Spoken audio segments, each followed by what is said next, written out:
Olá pessoal, aqui é o professor André Valente e eu vou trabalhar com vocês aqui na área de linguagens, códigos e suas tecnologias na disciplina de língua portuguesa. E o tema de hoje é um tema super atual, que nós vamos falar aí, que está fazendo parte da nossa vida, que são as fake news, né? Quem não ouviu falar de fake news?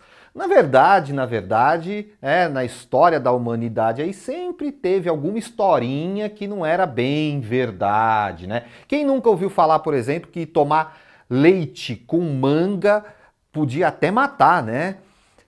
Que apontar para as estrelas pode dar verruga nos dedos, que deixar o chinelo virado a mãe pode morrer. Pois é, então, essas eram pequenas e inofensivas fake news que foram surgindo ali muito mais até para educar as pessoas, né? Tinha a ver ali a história da manga com leite, evitar que os escravizados comessem manga enquanto trabalhavam, tomassem o leite, né? Então inventava essas histórias assustadoras aí para poder fazer com que as pessoas se comportassem melhor. O chinelo virado com certeza tinha a ver com ensinar uma disciplina, né? Não deixar lá as coisas jogadas e tal, enfim. Tá? Só que essas histórias, elas são histórias inocentes, são histórias que não causavam um mal maior. Agora, as fake news muitas vezes causam problemas sérios. Tá? E é um tema super atual, tema que pode aparecer como tema de redação, pode aparecer em conteúdo das provas que vocês vão fazer, enfim, é um tema que a gente precisa sim entender. Tem alguns conceitos que são super importantes e nós vamos falar sobre eles agora. Então, vamos lá, né? Na aula de hoje falaremos sobre o que é fake news e suas consequências, o que a desinformação pode causar na rotina da sociedade e como a infodemia pode potencializar as distorções no entendimento das informações. Para a gente começar a falar desse assunto, eu trouxe aqui um podcast para a gente entender um pouquinho melhor aí já algumas coisas. Vamos ouvir?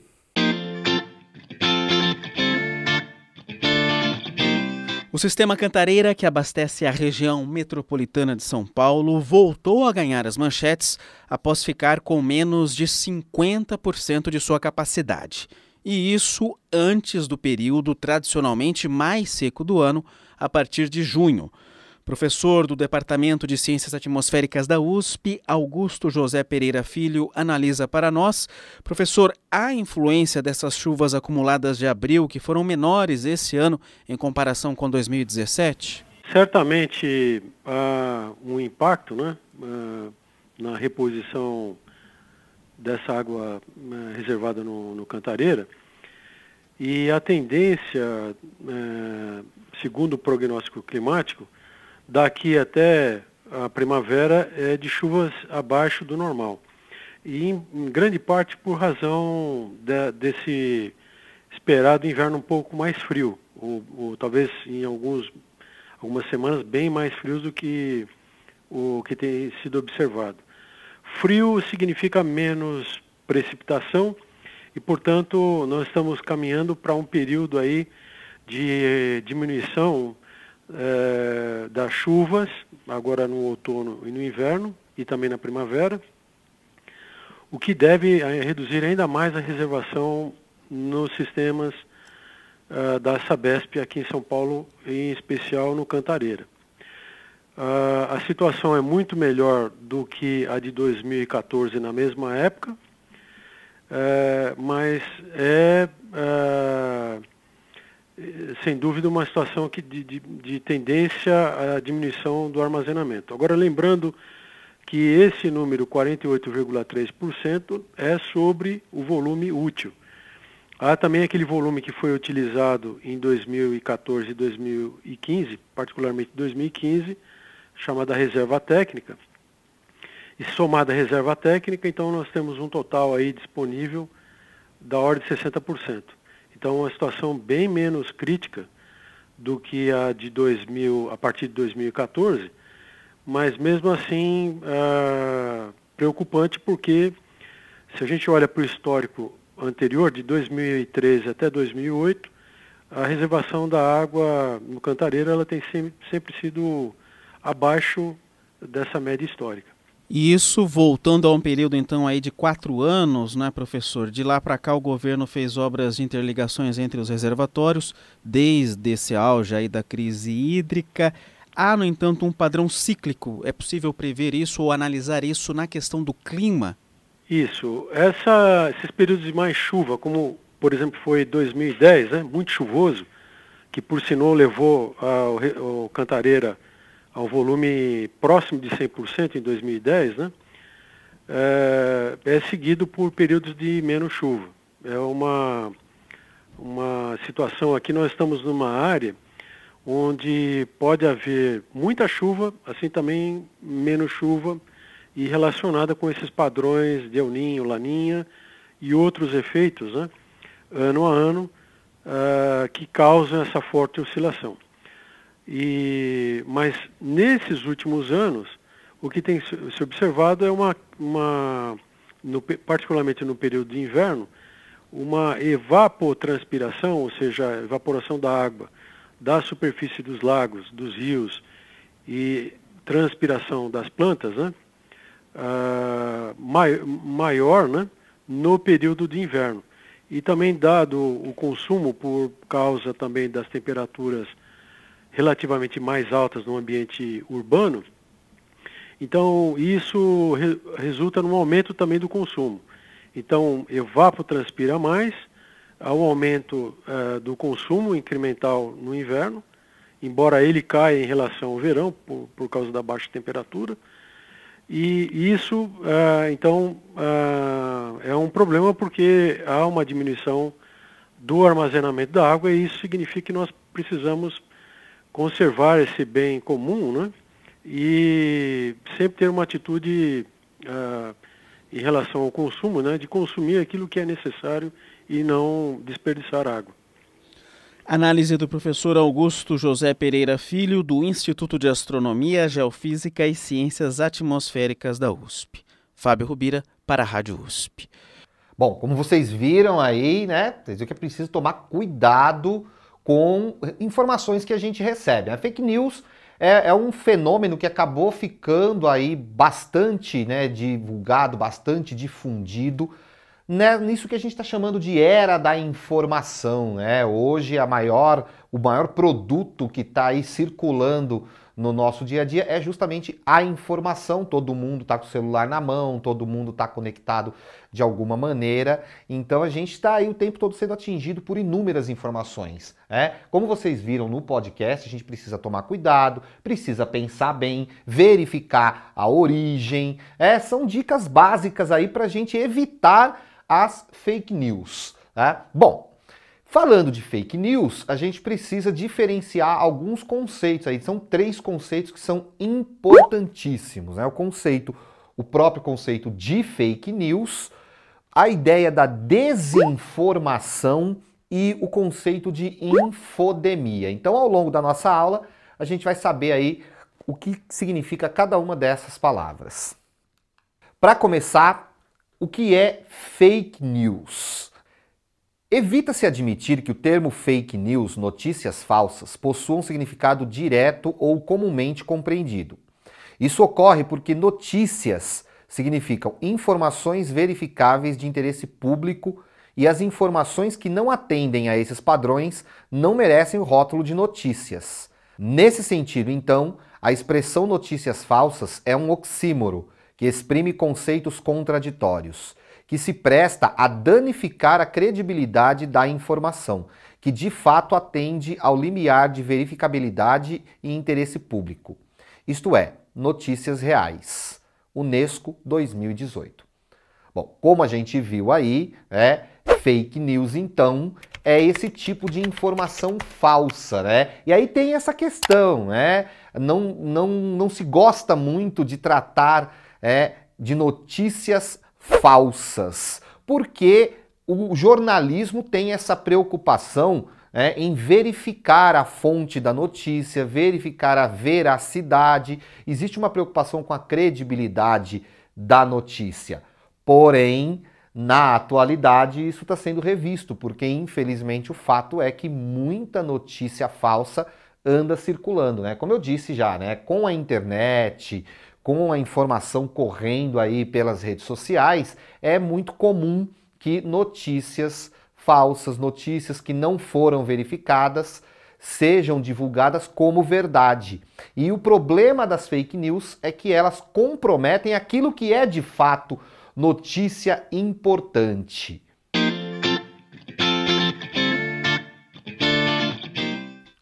Agora é a hora da tirinha. Acompanhe.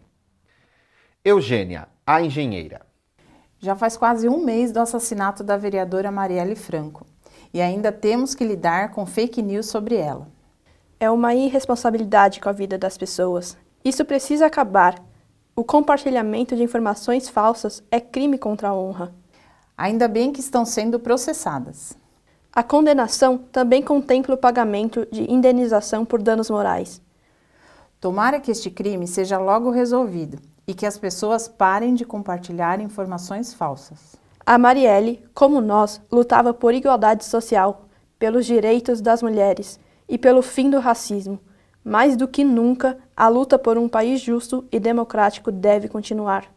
Bom, a nossa tirinha traz aí um assunto, né, que foi muito debatido, né, de uma situação que gerou muita informação desencontrada, muita informação que as pessoas não sabiam se era verdade, né, tanto sobre a Marielle quanto sobre os possíveis autores do crime, sobre toda essa situação. Esse é um ótimo exemplo de como as fake news atrapalham, porque aí se tratava de um crime que precisava de uma solução, e a disseminação de informações falsas acaba atrapalhando, acaba confundindo nós, né, que somos a opinião pública. Então a gente precisa tomar muito cuidado com a disseminação de informações falsas. E como vocês viram na tirinha, dependendo do tipo de informação que é divulgado, pode até mesmo se caracterizar como um crime. Então, fake news realmente é um problema muito sério. O outro conceito que a gente tem para trabalhar aqui é o conceito de desinformação. Embora eles estejam relacionados, a gente precisa tomar cuidado para não confundir. Fake news é uma coisa, desinformação é outra. Então, vamos ler aí a definição de desinformação. O termo desinformação é comumente usado para se referir a tentativas deliberadas, frequentemente orquestradas, para confundir ou manipular pessoas por meio de transmissão de informações desonestas. Unesco 2019. Grande parte dessas desinformações se baseia em teorias conspiratórias. Algumas inserem elementos dessas teorias em um discurso que parece convencional. A desinformação pode circular e ser absorvida muito rapidamente, mudando o comportamento das pessoas e possivelmente levando-as a correr riscos maiores. Organização Pan-Americana da Saúde, 2020.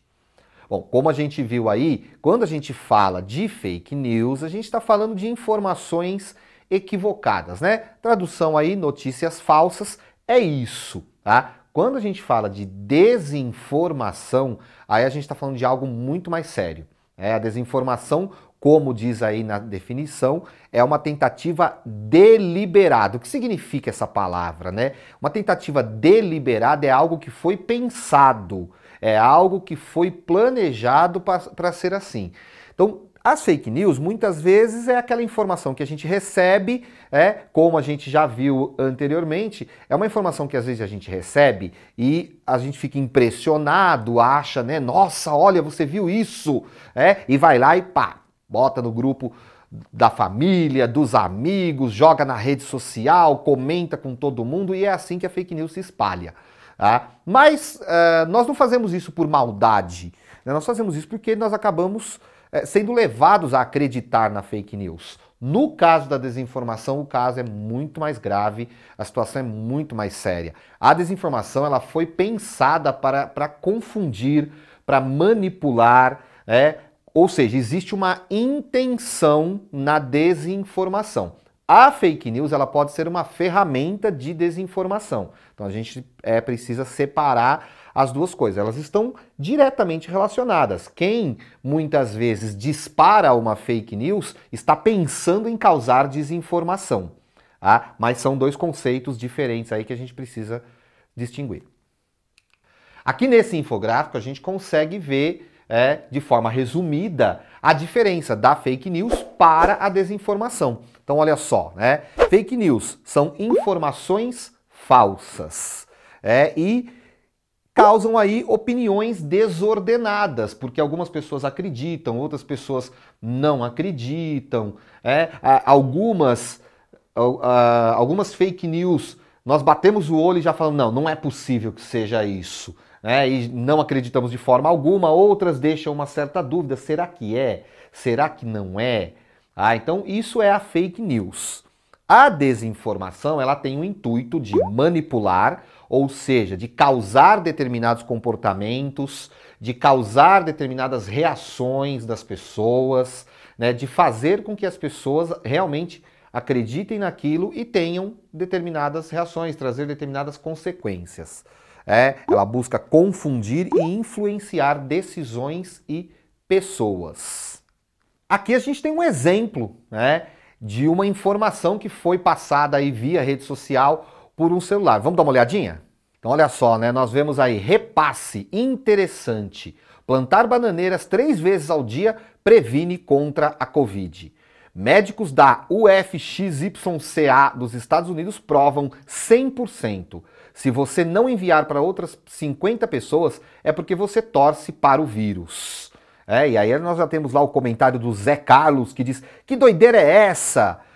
E aí o Paulo Bolt dá risada, tá maluco? Cada uma que aparece. Então, olha só. Reparem que a gente tem aí algumas coisas que caracterizam muito fake news, né? Palavras de ordem, né? Palavras no imperativo, como repasse, interessante. E uma situação totalmente diferente, né? Plantar bananeira 3 vezes ao dia, quer dizer, uma informação que é no mínimo estranha, né? E ali há uma fonte que seria uma fonte de verdade, né, dos Estados Unidos. Outra coisa importante, provam 100%. Dificilmente uma informação séria, né, científica e tal, vai dar certeza de 100%. Então tomem cuidado quando for algo assim muito preciso, muito grande, e uma espécie de chantagem emocional aqui. Se você não enviar para outras 50 pessoas, é porque você torce para o vírus. E tem uma outra coisa estranha aqui, né? Essa ideia de torcer para o vírus, né? Como se fosse uma coisa que a gente pode escolher viver ou não. Tá? Então tomem cuidado com esse tipo de informação, porque isso caracteriza muito bem a fake news. E continuando aí, veja só uma situação nessa tirinha, em que a moça aí, ela recebe essa informação. E olha o que ela diz. É tanta desinformação maluca e notícia falsa espalhada por aí que eu fico até zonza. Toda vez que me chega uma notícia sem fonte, que promete demais ou muito apelativa, eu fico, será? Espero, penso. Na menor dúvida, eu nem compartilho. É um exercício para todo dia. Desinformação nessa pandemia é um risco de vida. Pior é que recebo de gente bem intencionada. Na pressa, compartilham sem ao menos refletir, se questionar. E uma ideia mequetrefe vai ganhando força, crescendo, até parecer verdade. Vocês viram aí, né, na tirinha, a moça percebeu, né? Ela percebeu que aquilo ali é uma informação falsa, e essa informação falsa Então veja só. Nós já falamos de 2 conceitos, já falamos de fake news e de desinformação, tá? Então nós temos uma fake news, é uma informação falsa, é uma notícia falsa? É uma notícia falsa, né? De que plantar bananeira previne Covid, de que é 100% eficaz, de que se você não repassar você é a favor do vírus, né? E a moça ali já percebeu que isso é uma notícia falsa. Essa notícia falsa, no meio de uma situação como a pandemia de Covid-19, causa o quê? Né? Como a gente viu acontecer muitas vezes, né? Causa desinformação, faz com que muita gente acredite, por exemplo, que basta fazer isso, né? Basta plantar bananeira 3 vezes ao dia e, de repente, ela vai se prevenir ali contra a Covid, tá? Então, é isso. A fake news pode levar a confundir, a manipular, a fazer com que as pessoas acabem tendo atitudes equivocadas. Bom, o terceiro conceito que a gente tem que tratar aqui é o conceito de infodemia. Tá? Vamos ver o que é? A palavra infodemia se refere a um grande aumento no volume de informações associadas a um assunto específico, que podem se multiplicar exponencialmente em pouco tempo devido a um evento específico, como a pandemia de Covid-19. Nessa situação, surgem rumores e desinformações, além da manipulação de informações com intenção duvidosa. Na era da informação, esse fenômeno é amplificado pelas redes sociais e se alastra mais rapidamente como um vírus. Organização Pan-Americana da Saúde 2020. Bom, como vocês viram aí, o conceito de infodemia é uma palavrinha que surge aí, de informação e da ideia de epidemia, de pandemia, que é essa ideia de se alastrar. Então, a infodemia é quando um tipo de informação se alastra, se espalha, e tanto o excesso de informações quanto as informações falsas acabam mais atrapalhando do que ajudando. E, como a gente viu ali, acaba sendo um problema muito sério para a sociedade em geral. Então, nós vimos aí 3 conceitos, o conceito de fake news, o conceito de desinformação e a infodemia, que foi um conceito que surgiu especificamente no contexto da pandemia de Covid-19, mas que deve ficar aí para a gente pensar para outras situações, porque em outras situações a gente também vê esse tipo de informação que se alastra e que acaba atrapalhando mais do que ajudando. Eu trouxe uma curiosidade para vocês. O conceito de infodemia, ele surgiu justamente com a pandemia de Covid-19 e com a quantidade de informações que foram disseminadas aí a cada dia. Agora eu quero a participação de vocês. Vamos lá, vamos ver se você aprendeu o conteúdo? Fake news, desinformação e infodemia são a mesma coisa? Sim ou não? Acertou quem respondeu que não. Como a gente viu aí durante a aula, fake news são informações erradas, informações falsas que muitas vezes a gente repassa até de forma inocente por acreditar naquela informação. Desinformação não. Desinformação é quando há uma intenção de manipular, de provocar uma reação, de provocar um comportamento. E infodemia é esse excesso de informações que se espalha numa determinada situação. Então, se você respondeu não, você acertou. Chegamos ao final da nossa aula, mas tem muito mais coisas que você pode saber sobre esse assunto. Você pode aumentar o seu conteúdo consultando os links do Saiba Mais na sua plataforma. Dá uma olhadinha lá que você vai ver, tem muita coisa interessante. E para a gente fechar, um pensamento. Há conhecimento de 2 tipos. Sabemos sobre um assunto ou sabemos onde podemos buscar informação sobre ele. Samuel Johnson. Bons estudos!